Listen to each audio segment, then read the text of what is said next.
ఎక్కడికెక్కడికో వెళ్ళి పెట్టడం ఎందుకు? నాన్నగారు ఈ చెట్టేగా వెంకటేశ్వర స్వామి అంటుంటారు కాబట్టి ఇక్కడ పెట్టేస్తే అయిపోదేంటి? ఈ పిల్లవాడు నమ్మాడు, ఉన్నాడు అక్కడ ఈశ్వరుడని. తినేశాడు, చెట్టు రూపంలో ఈశ్వరుడు. తినేస్తే తండ్రి వచ్చాడు, వీడు మిగిలినవి తినేశాడు. స్వామికి పెడితే తినేచ్చుగా, తినేశాడు వాడు. తండ్రి వచ్చాడు, ఏవిరా చామదుంపలు అన్నాడు.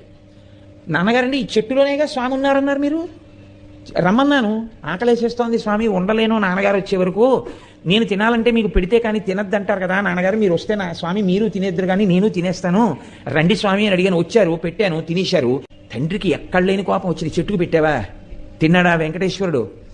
ఆయన అమాయకత్వం ఆయింది.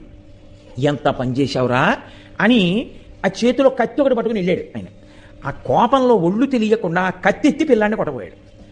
చెట్టు రూపంలో ఉన్నాడు వెంకటేశ్వరుడిని నమ్మినటువంటి పిల్లవాడి యొక్క నమ్మకాన్ని రుజువు చేస్తూ ఇలా ఎత్తిన చేతిని చెట్టు రూపంలో ఉన్న వెంకటేశ్వరుడు పట్టుకున్నాడు.